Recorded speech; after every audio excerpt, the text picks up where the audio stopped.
Hello and welcome to Room Escape Divas, your podcast on everything escape rooms. Today, we are excited because we have Shannon McDowel, who wrote a paper, a very complicated paper where she took surveys and it's academic. It was like a real thing as opposed to things I do in the world, which is just me throwing things into a text document and hoping somebody will listen to me. No, this one, we got opinions of players and their accounts of cultural bias in escape rooms. Woo! You make that sound so much more exciting. Yeah, it is super exciting. It is. My name is Errol. I'm Amanda. And we have Shannon McDowell, as we said. Welcome, Shannon. Oh, thanks for asking me.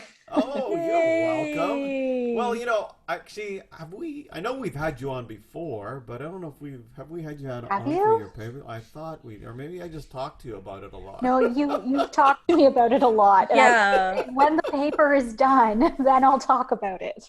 Oh, okay. Yeah. Well, for some reason, I just thought we've had you on before. We must have had you on here before, haven't we? No? I mean, I could always just check, but I don't think so. No, okay. we've recorded, like we play tested your game. I remember that. Oh yeah. And we talked and we interviewed. It probably feels like you were on the podcast because we did interview with you as one of your. We were one of your subjects in the paper. Exactly. Yeah. So, yeah. That's good, because I was worried that all of a sudden it's like, it'd be great to talk to. It would be Shannon McDowell. And then, well, I might have just said Shannon because... To be fair, I think Shannon would have said, didn't I already talk to you about this in a podcast episode? Yeah, I feel like I would have remembered that. Yeah. That's true. I just forget everything. I don't know. It's like there's nothing wrong with having Shannon on again, though.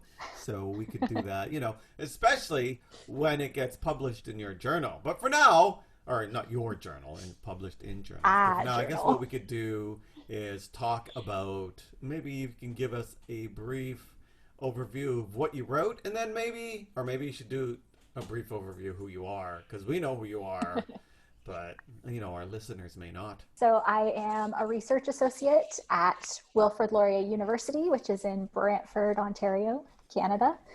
And yeah, I was hired specifically to research cultural bias in escape rooms. So my position is funded by Red Bull, and that was all part of the Red Bull Mind Gamers Escape Room World Championship, which is designed by a team of Laurier students, or was the last two were.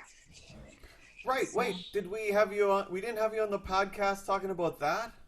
No. No, because we weren't allowed to talk about that. Yeah. Oh, right, you weren't allowed to.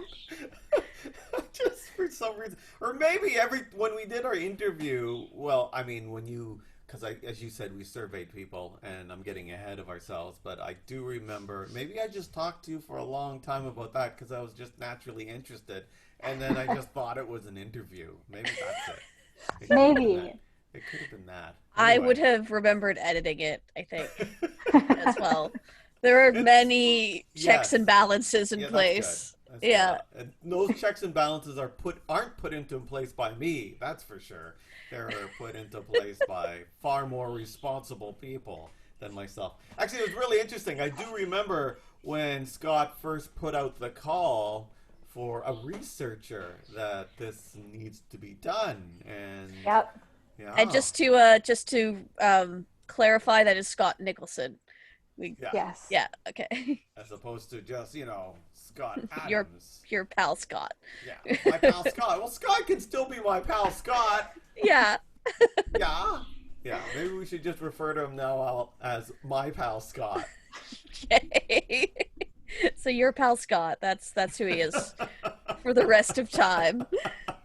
Poor Scott. I'm sure he'd enjoy that. Yeah. Although if you take a look at our Inverse Genius or our Room Escape Divas website, he's just all over the top banner. So he is our pal Scott. Anyway, sorry. He put out a call and you applied, and there were thousands of applicants. And No, not that many. And they chose you because you're amazing. Errol in his head is Hope so. constructing the anime contest that like happens in all animes where it's this doesn't matter what the topic is, it's this super intense contest with many, monologues and speeches and Well, I had to like beat an escape room with the fastest time, and yeah. no, not really. And did they dump you into this huge ballroom all at tables, and you had to come up with like amazing puzzle designs and escape experiences? And then I wish, actually. That would have been a fun part. And then they just threw one to you in another language to see how you would that'd be deal with stressful. that. And Oh, well, And then you got hired, and you spent how long researching for this paper? so I'm coming up on 2 years in this position, and it was a series of projects that led to this. So I've done a few. I did a media guide for media in escape rooms. So if you're putting out introductions or if you have cutscenes in the room, how to format that so that people from different cultures will have a greater understanding. And that was mostly for the World Championship games. And then I've also been assisting with, the student projects. Students at Laurier get hired to build escape rooms for nonprofits and companies and stuff like that. So I've been working a bit with them and on some of those projects. But yeah, so it's been about, well, I guess almost a year and a half, because I started interviewing competitors at the World Championships last April 2019. And that would make sense, considering that you had to help build and design the game for Red Bull, which is international. You'd have to keep in mind any type of cultural bias. Yep, there were, sneak in. I believe, competitors from 20 different countries, 20 or 21 different countries competing. So yeah, it's a lot of languages and cultural assumptions that you're trying to eliminate from the game so that everyone has an even playing field for a world championship. So what's the official title and the synopsis for this paper? So it's called Players' Accounts of Cultural Bias in Escape Rooms.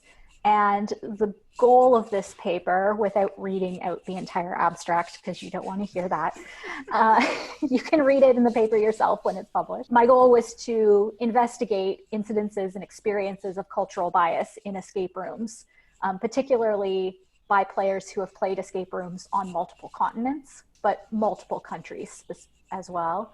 And then the idea was to categorize those experiences of cultural bias to try and come up with a model for evaluating them. And then also figuring out how those experiences affected a player's enjoyment of the game.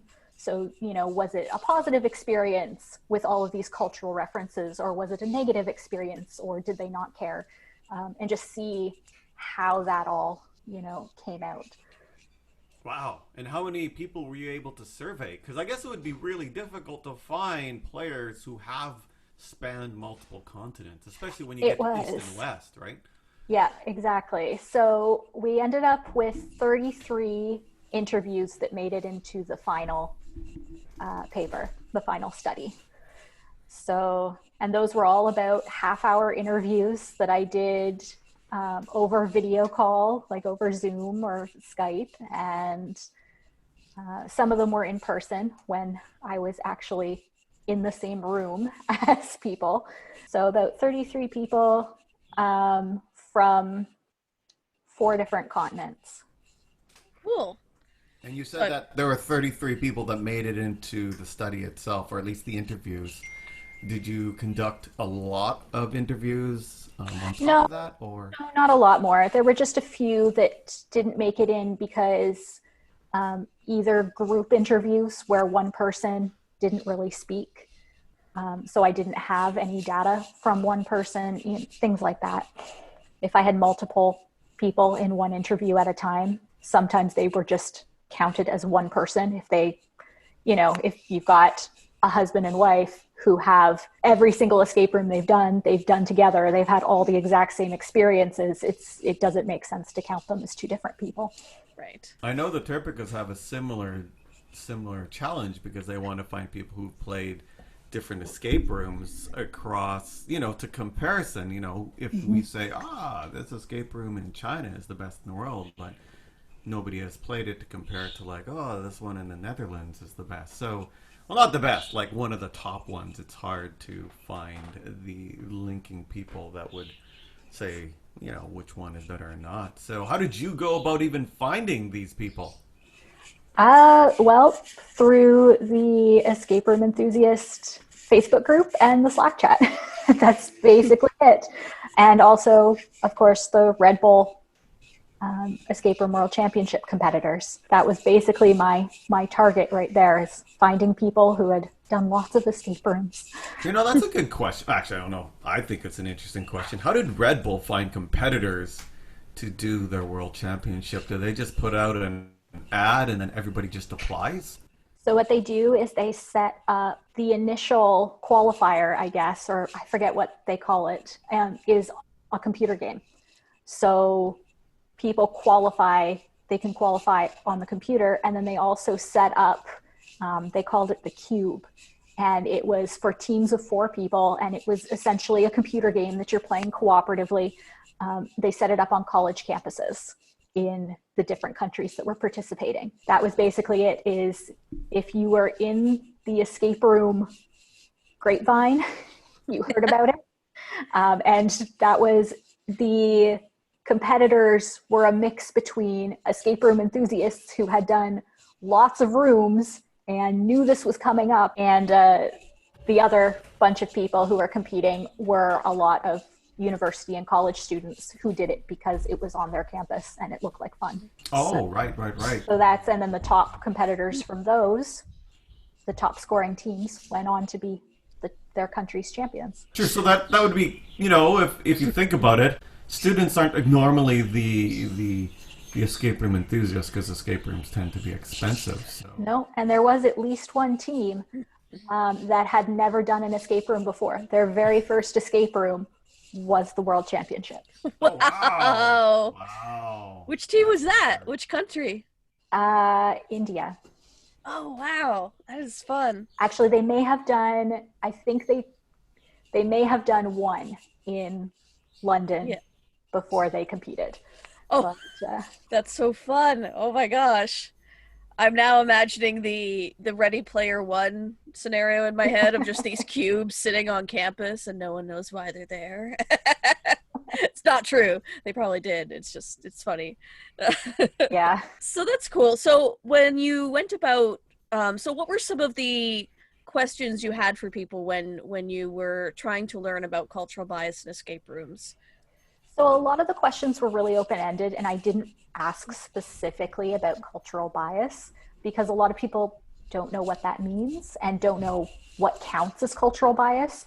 So mostly I asked, when did they experience, experiences in an escape room that they didn't have the background knowledge to understand? So example, when did you encounter a puzzle that you had the background knowledge to solve?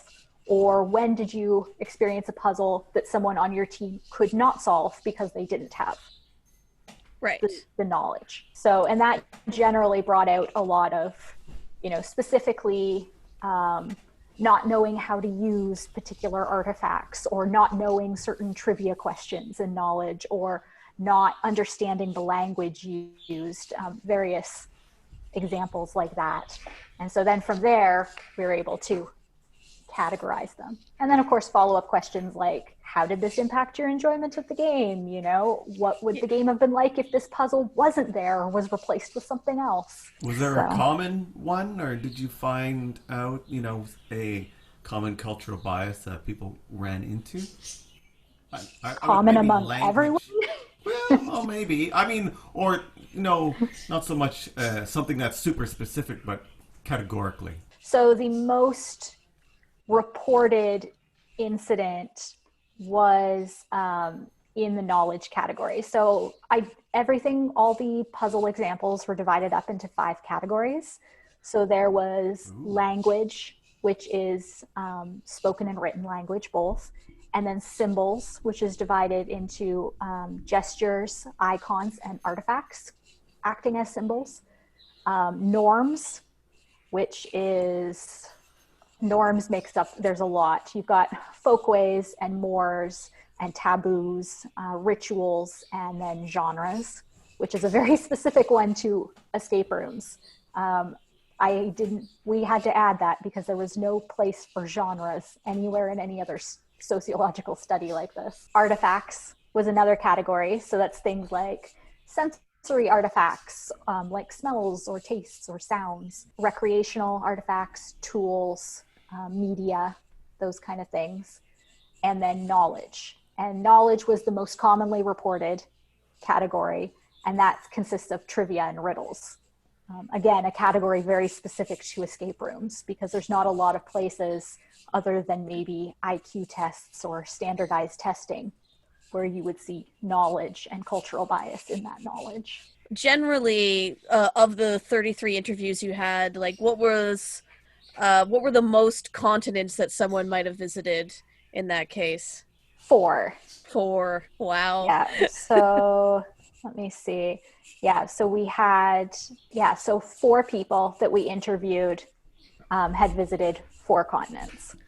Oh, wow. That's cool. So I'm sure they had a lot to say about their different experiences and that kind of thing. Yeah. So that was one of the interesting correlations we found, is that the more continents someone had played escape rooms on, the more incidences they reported. So, yeah. And it's very interesting because we had people who had played hundreds of rooms, but maybe only on 1 or 2 continents, and they still reported less incidences on average than a player who played on 4 continents and had less rooms. Like, how many escape rooms are allowing trivia? Good grief. A lot. Well, but there's a lot that counts as trivia, right? That you may not realize because you have that knowledge. Mm-hmm. Right. Yeah, for example, does a day start, like the weekday, do they number Monday as 0 or Sunday as 0 or 1? And that is a cultural bias right there. Darn it. I hate that one. The one that I had that I think happened after you interviewed me was when we went to New Orleans and played a room, and we didn't realize that in certain parts of the U.S. it's called Rochambeau instead of rock paper scissors is what we know it as. Wow. And so we were sitting there being like, why does it just keep, like, that was our clue, was like Rochambeau, and we had no clue, and they've had enough enthusiasts through that room that they knew that it was going to be an issue, so they were already prepared for a hint. That's great. That's great. So, but it was funny because, like, immediately in my head I thought, I wish that it happened before Shannon's interview because I could have told her all about it. Well, you would have added the stats for recreational artifacts because games were actually one of the highest reported too, like especially within the artifacts category. People who encountered games that they had no idea how to play and didn't know the rules of. Well, what about, actually, I remember the game of darts, and you would think that would be something that's North American. Well, it's not North American, but at least maybe Western world, and I had no idea what the rules are. What about Nursery Rhymes? Where does that fall under? So Nursery Rhymes, depending on how it's used, would probably be under knowledge. If you need to know the nursery rhyme in order to solve the puzzle, like if it's a blank space or something, or if they're using it as a riddle, or there's a lot of puzzles that count under multiple of these categories. So it really depended on where the cultural bias was in the puzzle as to how it was recorded. You know, the funny thing about Rochambeau, Manpans, is you told me that story. And then you brought it up again, and I completely forgot what it meant. again. Oh. So, you know, it's just Yeah, I like, know oh I've mentioned it yeah. on this podcast before, and we've mentioned it in the community meetups too, I think. And So then this I've is, forgotten it every single time. oh, that's good though. It means that it's a fresh new story for you to hear. Well, no, I remember the story, but I've forgotten what it meant every single time. Yeah, and Oh, it's like, yeah. oh yeah, I remember the story. I It don't know just what it makes me think means. of the Hamilton song now. I same, like when I heard the lyric in Hamilton, I was like, oh, and I was like, now I need to know what is Rochambeau? Is it a place? I think it's a place. I don't know. I Yeah. don't know. It has some significance. I don't know. I'm not American. I don't know the history, so I'm like, "Ugh." I will find out though. Yes. Yep. So one question I had for you, because you've written the paper. It Mhm. hasn't been published yet, right? No, So not yet. yeah. But since you've written that paper, we've had this little thing called COVID-19 crop up. And as a direct result of COVID-19, we've had escape rooms around the world pivot to remote escapes. And I know that it's given me the opportunity now to play escape rooms around the world that I would otherwise not have been able to play. So have you been watching this and thinking, oh, a bigger test group potentially? Yes. Well, as it happens, we're currently waiting for approvals back before we can send out a survey asking players who've played remote escape rooms about their experiences. Oh, Because cool. I suspect that's going to be a lot bigger audience because, yeah, like, how do you play escape rooms during a lockdown? You play them over video, and a lot of them are going to be in other countries. And yeah, I I think it's going haven't to be played a great. lot. Sorry, I haven't played a lot, but the ones I have played that have been in other countries, I haven't run into too many problems, surprisingly. And that's great, you know, and if that's the case, I want to hear that too, because it's, I strongly suspect that like a lot of the rooms and owners that put in the effort to putting their rooms online or creating rooms for video players, like players to play over chat, they're going to be higher quality anyway, or at least they'll have put the effort in. And over the course of playing with players from all the different countries, they're going to work out a lot of those issues. You know, if you have players from North America who are constantly saying, I don't know what that is, I don't know what that is, then probably you're going to adjust your puzzles so that they don't have that problem. I know that one technical issue that's come up, I don't know if it's a cultural bias, but it's funny when we'll find a clue and it's indicating that we should call a phone number, and we're playing a room in England, and so we're all like looking around at each other, like, does anybody have the ability to call England? Like that kind of thing, but that's more technical than it is cultural.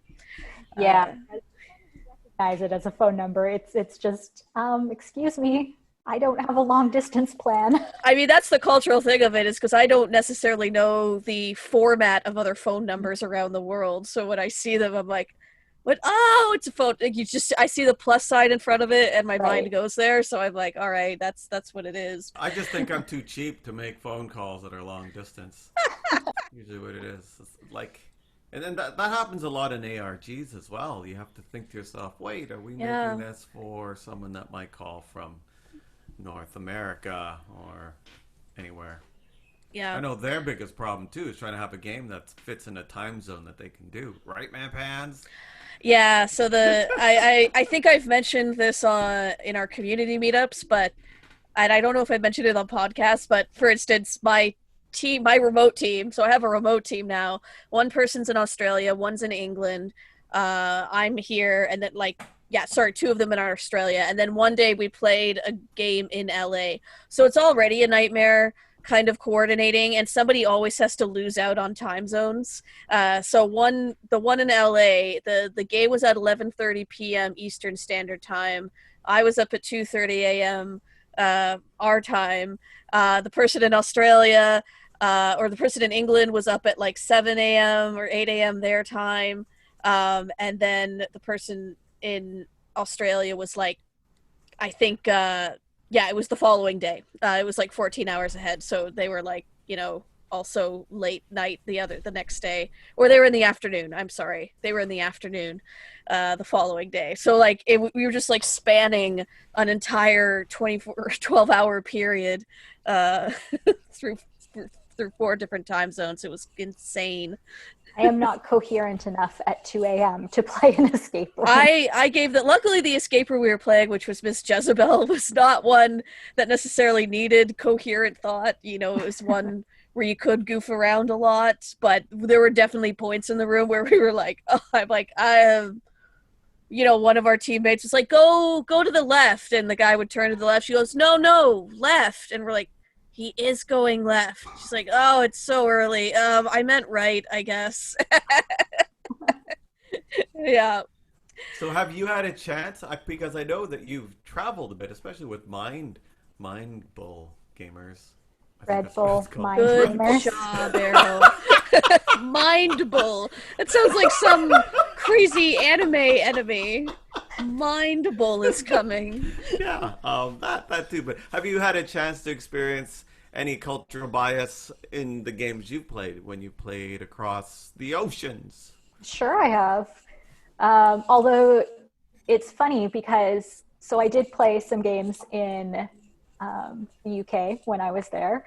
But the funny thing is I was raised by a very British family. So I grew up speaking more British English than I did, American English, and then, learned American English when I went to school. And so there were phrases and words being used in the British games that I was like, so I was playing with Scott and a whole bunch of strangers, and I was like, find this, we need to know this. And Scott's like, I don't know what that means. Because of course he's American. And I was going, oh, right, American term, it's this. And he's like, oh, okay. So yeah, there was some of that. It was very interesting to come across, and you don't notice them as much, I think, unless you have a teammate who experiences it or, doesn't. If you're having problems with something and then a teammate's like, no, it's clearly this, then you're like, oh, it's me that's the problem. Yeah, I think I told you about this one in the interview when I went to the Netherlands, and things that I take for granted, which is that I'm used to having to memorize both date formats in my head and adjust to them depending on if I'm looking at an American date or the date range that the date format that the rest of the world uses. Is when we had an American in our group, and he came to the lock, and it was a date that had to be put in, and he said it wasn't working, but it was because he was using the American date format as opposed to the European one. And it was like I took for granted, because I was like, are you doing month day or day month? And he looked at me like, why would I do day month? And it was like, that's what the rest of the world uses. Yeah. There's a lot of things like that. And if you don't travel a lot, or work with people from other countries, it's very, very difficult to know what you don't know. So especially as, designers, people who are designing the escape room puzzles, that's part of the definition of cultural bias in escape rooms, is just the designer assumes a degree of common knowledge based on their own cultural understanding. But of course, that common knowledge isn't common everywhere in the world, or even for people from different socioeconomic classes, different education levels, different ages. Yeah. Common knowledge is different. We're playing a scrap game next week, and it's actually in Japan. I had to, I went to the website. I paid in yen.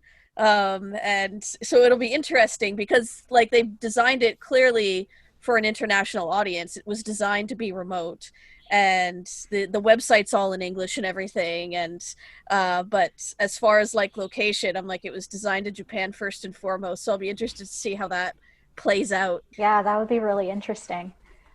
Some of the most interesting examples I had came from, the Asian players. Oh yeah.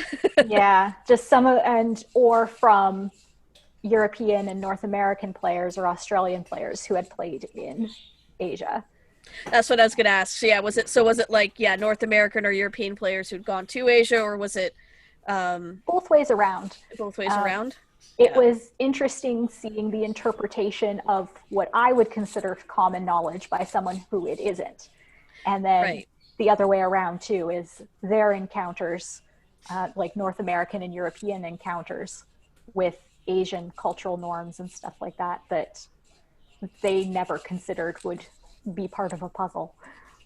For example, do you have any examples? Sure. So, well, one kind of common example, like a lock. Normally we see here a lot of escape rooms will, in their introduction, will go through, do you know how this type of lock works? Here's how it works. Here's how you reset it, that kind of thing. Well, one player reported a room that they played in Singapore, I believe, where every apartment building in the country essentially has the same type of lock to open doors. And it's like you have to type in a code and put in a key and turn it. And like it's the same type of lock that everyone uses to get into their homes. So they didn't even introduce it.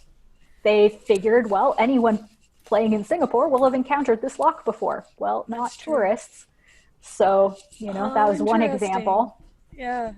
Other interesting example in Japan, of course, it's common to take your shoes off before entering a house. They have I forget what it's called, the little entryway where you take your shoes off, and then there's usually a step up into the rest of the house. And so there was an escape room with that as a puzzle. You walk into the escape room and you have to take your shoes off before continuing. And Errol would rock at that room. I thought you'd like that. But yeah, this was told to me, I believe, by an American player who doesn't typically take their shoes off when entering a house. So cultural differences, no shaming. I know, I'm teasing. But yeah, there's a lot of really interesting examples. Examples around taboos were really interesting. The norms were my favorite, if you couldn't tell. Those were all the most interesting, I thought. Like what kind of taboos? So taboos around touching certain objects, for example, weapons.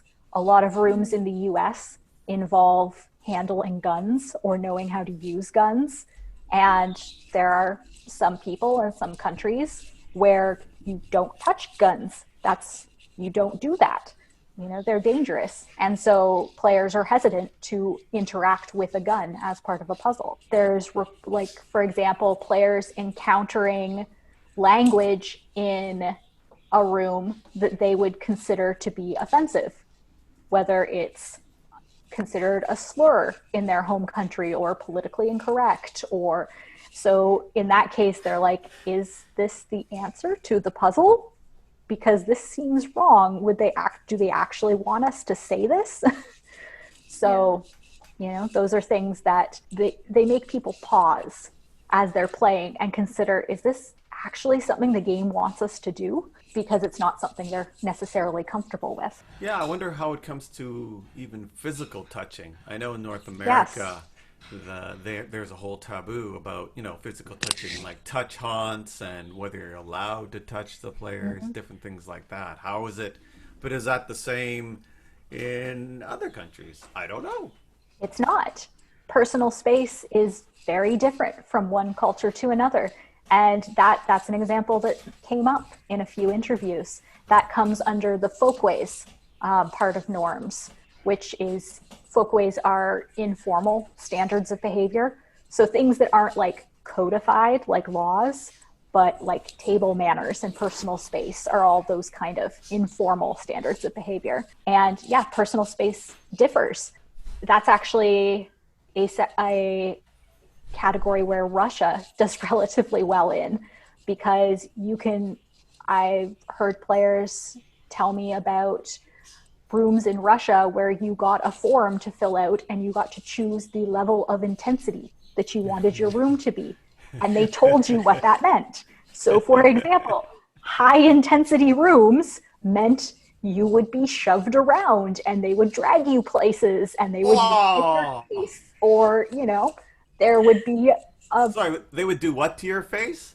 they would yell in your Oh, face. oh, okay. Sorry, I thought they would do things to your face. No.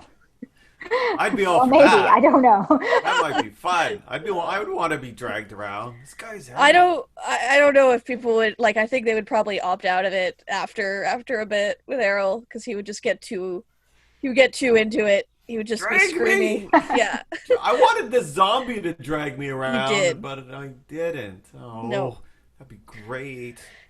Yeah, because in America they have personal Mhm. space, and there's like Exactly. liabilities involved with touching a participant in your entertainment venue. Yep, and Yeah. that's not the same in other countries. And No. for places, escape rooms that don't have that kind of choice for players and don't warn them ahead of time, that I one player commented on a team member who was like severely put off of a room because it was a very aggressive interaction with the actors and they did not enjoy it, basically being frog marched through the facility, and they were like, why are you touching me? So was there a case where you mentioned like it worked both ways around, in which like say somebody from an Asian culture did a North American or European escape room, and there was just something in there that just made no sense to them, and it was like assumed knowledge?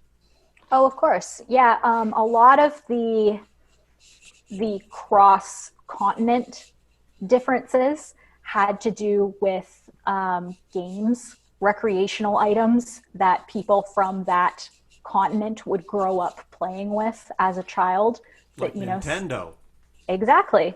Um, there was one where they had to pass a level of Snake, the little Oh, game that used to be on, I think, like Oh yeah, Nokia cell phones. yeah. oh. Oh, that And was like, yeah, that's a really old one. Yeah. yeah, exactly. So they had to pass a level of Snake, and not a single person on their team had any idea what this game was. Ah. Yeah, so that's an Sorry, issue. was this within the Asian culture they didn't know what snake was, or within the North American culture they didn't know what snake was? I don't remember the cultural background of. Yeah. I believe they were raised in an Asian country. Oh, Is okay. I think most of the team had an Asian background, And they but didn't see Tron, so that was it. apparently, yeah. But also genre misunderstandings. So, or, because there's different stories told on different continents. And one of the examples was a magician room centered around Harry Houdini. And the person playing this room had no idea who Houdini was, didn't understand the Western culture of magicians and magic tricks, didn't quite know what they were missing in the room, but assumed that they were missing things because they just Right. didn't get the genre. Yeah, I wanted to ask more about genre and what that actually means. So genre is like literally just, the theme, like the particular theme of the room, or a genre that is common to that culture, such as like magicians and Halloween is big here, but it might not be as big in other countries. Yeah, sort of. So let me find this. Yeah, so genre, we define that as common narratives and tropes associated with story themes. Okay. Yeah, so things that, the vampire mythology. Right. Most people in Western culture have the Dracula background of, a stake through the heart and associated with bats and that kind of thing. Whereas someone from China wouldn't necessarily grow up with that. They've got, what is it? I'm probably going to mispronounce it, but Jiangxi, which is kind of like the Chinese equivalent of vampire type creatures. Yeah, I even have stories from when I lived in South America of the indigenous peoples there have a certain a type of vampire creature as well, but completely different mythology than what the Western one is. And what are you hoping escape room owners, designers, players will get out of this paper once it's published? Or what are some of the outcomes that you hope for in this? One of the main things I was looking for was, is experiencing these cultural biases in escape rooms a negative experience or not? And it turns out overwhelmingly, yes, it is essentially a negative experience for players. They don't enjoy pausing their game to have to figure out whether this is something they know or not, or that they should know. So from here, like, I'm currently writing a follow-up paper to this, actually,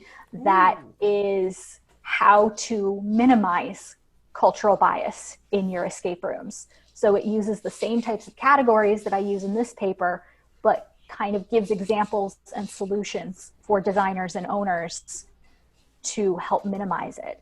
And especially with remote escape rooms being so popular right now, it's a great way to make sure that you can attract and keep an international audience. And do you think, just out of curiosity, this might be too deep of a question, but do you think that there might be instances, though, where having some cultural bias in the room could be a positive experience, almost like a learning experience? Because experiencing other cultures is good. It sucks when it does, halt your game, halt your game so hard and you get frustrated trying to figure out something. But at the same time, there's the flip side of it where you're actually learning another culture's practices and that kind of thing.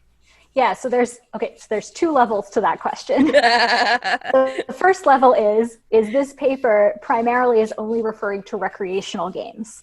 So there's a whole other section of escape rooms that are educational based, whose purpose is to teach rooms.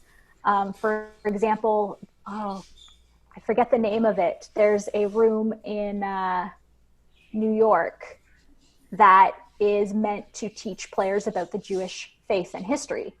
So that is completely, every single puzzle has a cultural element, but they use it to teach players.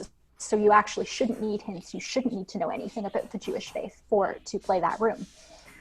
There's also like corporate escape rooms, for example, or escape rooms based on licenses or intellectual property. So escape rooms based on movies. Those may or may not require specific knowledge. If it's based on a movie, they're going to, of course, include as many things about that movie or about that video game as they can, because they're trying to appeal to fans. So someone who doesn't have that knowledge may not enjoy it as much. So then the second part of the question, so those rooms in particular don't even need to worry about this stuff because they're appealing to a very specific market. The second part of that is, yes, if you want to include cultural stuff in your room, that's strictly for recreational purposes, like it's not overall an educational room, then there are a lot of ways to just mitigate how players experience the cultural bias. So for example, environmental storytelling. The example that I used of having to take your shoes off when entering a Japanese house. Well, all you need to do there to clue players is to have a shoe shelf with some shoes on it right in the entranceway. And that is a great example where people will see that and say, oh, well, maybe I should take my shoes off because we're in the house now, or have slippers right there. And then say, oh, well, we're supposed to put the slippers on, so take off your shoes and put the slippers on.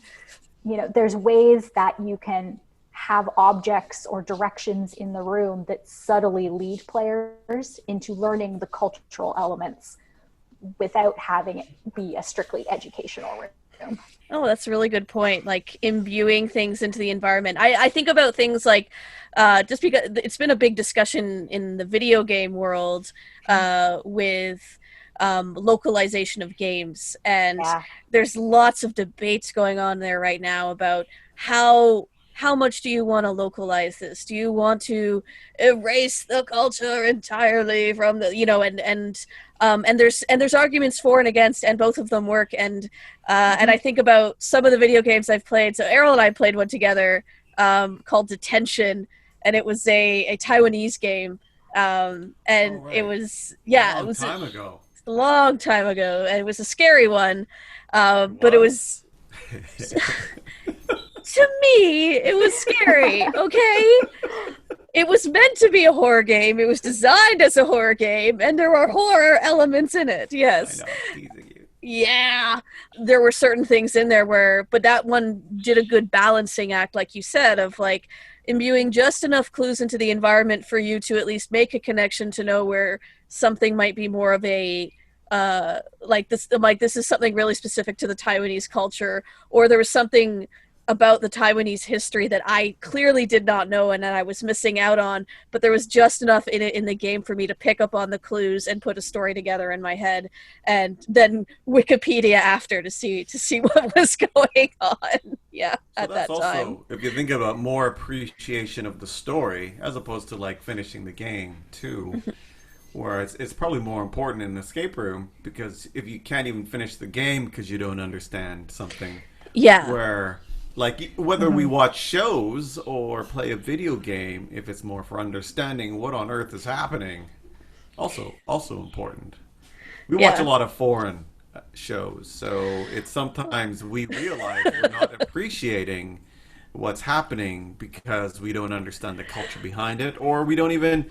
It's nice when they explain colloquialisms or Or yeah, there will be moments where they'll say something and there won't be a subtitle like definition of it, or there's no good English equivalent to whatever they're saying, so it'll be some direct translation. Is like, this is some sort of colloquial. I can't say the word. Colloq. Darn it, failed. We're not helping you.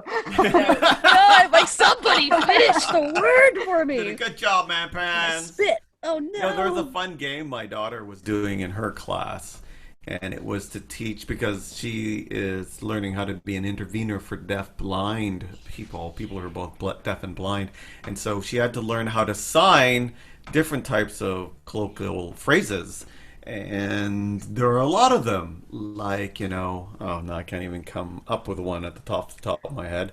I'll drink the water. What'd you say, Eto? Tall drink of water. Tall drink of water. Yeah, maybe Ha- that, or Half a dozen. What is it? Six of one, half a dozen of another. The one that Yeah. I hate. Yeah. but then they would actually not translate that. Actually, can you give me an example of one at those? Did I not?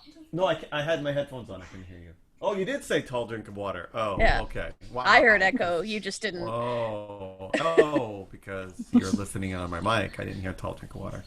But, what would you sign for tall drink of water? You wouldn't do the drink. You'd just say good looking guy or whatever. Yeah. Yeah, that's why Man Pants went there first. And so did my daughter for some strange No, reason. she went there first. I just repeated her. On Sarnet. Anyway, it was a fun exercise because you'd have to think how to explain that using sign language, and then you'd have to be restricted to what you had there. And it's like, oh, wow, this is hard. Yeah, that's why translation in escape rooms can be really hard if language is required to solve a puzzle. Because if you're using like wordplay or riddles, those translate, right? No, I had multiple players tell me about a single game. This one game, I think, came up in 3 or 4 interviews. So enough people had played this game where there was wordplay that did not translate. So anyone playing it in English, Right.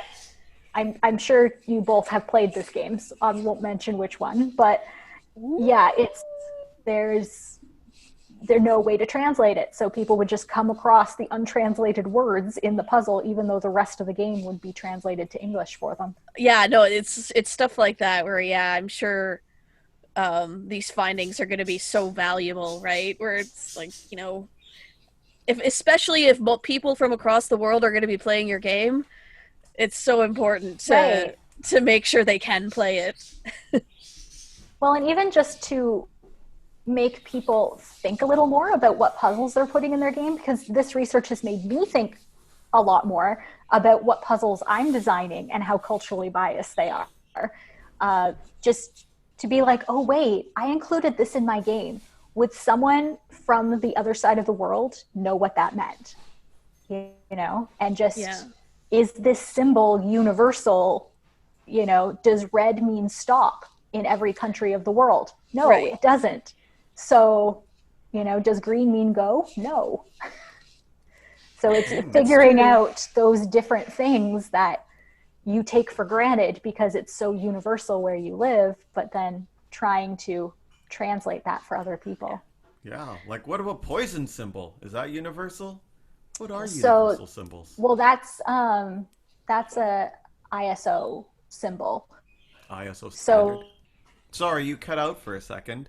So you were saying that there are 100 okay. and some countries that would make sense, the ISO standard symbols that there are, right? But people who don't work in industries that use those symbols still won't know them. If you haven't done WMIS in a while. WMIS. Good old WMIS. Yeah.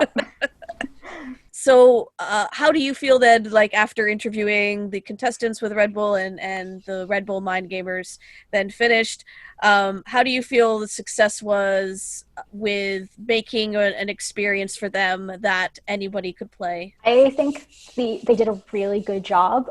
Both the students who designed the puzzles and the building team that implemented them, I thought it went pretty much as well as it could have. There's always areas for improvement, but it was really good. And we had teams that had played the 2017 World Championship and then played again in 2019 who did see a vast improvement that's great. in cultural bias. So yeah, it was nice to hear, and it seemed to go relatively smoothly. So. Oh, great. If an escape room owner wishes to look into designing their rooms to be as accessible as possible and to remove that any cultural bias in there, what can they do for resources? Well, this paper will hopefully be published at some point, as well as the follow-up, which has more of a design guide and best practices for removing cultural bias. Do you have a complicated title for that paper too? Or has it not been made yet? I think the working title is like minimizing cultural bias in escape rooms. So to be fair, the first one wasn't that complicated. Oh no, it wasn't. It was more along the lines of, I know that academic papers, compared to other academic papers I've heard, where it's like where the paper is the title essentially, and yeah. Yeah, but Scott and I also did a live stream on the results from our study. Yes. And so that is linked on the BGNLab website. So BGNLab, ALB.ca. And also I think it's on the Facebook page as well. I'll see about linking it in the description too. Were there any surprises from the study when you did it? Yes, actually. One of the most interesting surprises. So almost universally, players reported negative or neutral experiences of cultural bias when they encountered cultural bias in escape rooms. The only players who reported positive experiences were all Americans. Oh, hey, look at that. Nice. Yeah, so it was very interesting. There was more I think a sense of exploration and not taking it too seriously from players who reported positive experiences where they're like, they just enjoyed learning about the rooms and, it wasn't necessary to win. So I thought that was really interesting, is that it was only Americans or like North Americans who reported positive experiences. Well, thank you so much for joining us today, Shannon. It's been really I've been so interested in this paper, and it sounds like the results are very interesting to hear, and I can't wait to see how other rooms and escape room designers can use it to improve their own rooms and to make them more open to more players. Oh, thanks for having me, because this was a lot of fun to talk about, because I haven't really talked about my results with people yet, besides the live stream we did. So yay! We didn't even delve too much into your game design background either. No, I which we didn't know. should I have. was I was about to ask. So yeah, you're also a game designer as well. Wow, And good if job, man, Pan. and Sorry, I hold on, interrupted you. yeah. So if you would like people to find out where they can find out more about you, is there a web page they can go to at all, or a Facebook fan page of some sort? Oh, I'm not that special. Um, no, like all of my game design tips and updates on my games and things like that, I usually post on my Twitter account. So that's at Shannon Creates on Twitter. Great. We'll be sure to link it in the notes. And yeah, once again, thank you so much. Are you working on anything right now? And now I realize I'm asking more questions at the end, but Yeah, other As than far the as second games? paper. Yeah. other than the second paper, game wise, are you working on anything? I am always working on things. Uh-oh, they're private things. Oh, now I want to know. Uh-oh. You've just invoked an Errol's Maybe interest. once we're off the air. Okay, well, thanks again. And just a reminder to folks that we have community meetups for the remainder of August and 6:30 p.m. Eastern Standard September, Time. probably. And September probably because I don't have class on those nights. So hooray, I can still do them. Uh, whether I can edit this podcast during school, we're going to see, but probably yes. All right, I'm going to talk us out. Room Escape Divas has been brought to you by Inverse Genius. You can go to inversegenius.com to find other fun podcasts just like this one. You can also email us at roomescapedivas@gmail.com. We love getting emails. And if you are using Twitter, you can use the hashtag REDivas. And of course, like us on our Facebook page. We post a lot of things there, including I do streams every Tuesday. I'm trying to keep those up, and we'll see. Streams of what? Just Sorry. like Yeah. ASMR streams? Yeah. Making Oh, silent no. noises? No, that's weird. Or but what about those eating ones? What are those called again? Oh, I forgot the name of those eating ones. Yeah, that's weird too. I'm sorry, young people. What? Or what about chewing ice? Do you just chew ice? Oh, that's like the worst, my worst possible nightmare. We should do it then. I've told this to you multiple times, and Yeah, then I you keep sit there forgetting. chewing ice, and then Really? my Oh. spine just goes into spasms when I hear the just sound of forget, chewing though. ice. I'm not trolling you on purpose. I'm then. even thinking I just- about it. It's wow. just like, See? oh. Gosh. I'm not even doing this on purpose. I'm bothering me. imagining it. I can feel the Okay. ice crunching in my Crunchy, teeth, and it's crunchy. cold Yeah, and it's What sensitive. if we're eating the ice? What? It's You- not you. I can't put my teeth in cold things. I just can't. See, that doesn't bother me. I know. Imagine there's ice in there. Anyway, I do streams of older adventure games. So I'm playing Gabriel Knight 2: The Beast Within. After that, Gabriel's friend- a jerk. he is a jerk in this game. And then after that, I think my friend wants to convince me to play Phantasmagoria, which I've never played, which I'm a little bit nervous about. But oh well. Well, I think when it comes to pixelated things, it's not really as scary. It's not the scary thing, it's the dying over and over again thing. Oh, You know, like old yeah. Sierra games. That's where I'm like, And the ice chewing. Yeah. and the oh, anyway, thanks guys. Bye-bye. Bye-bye.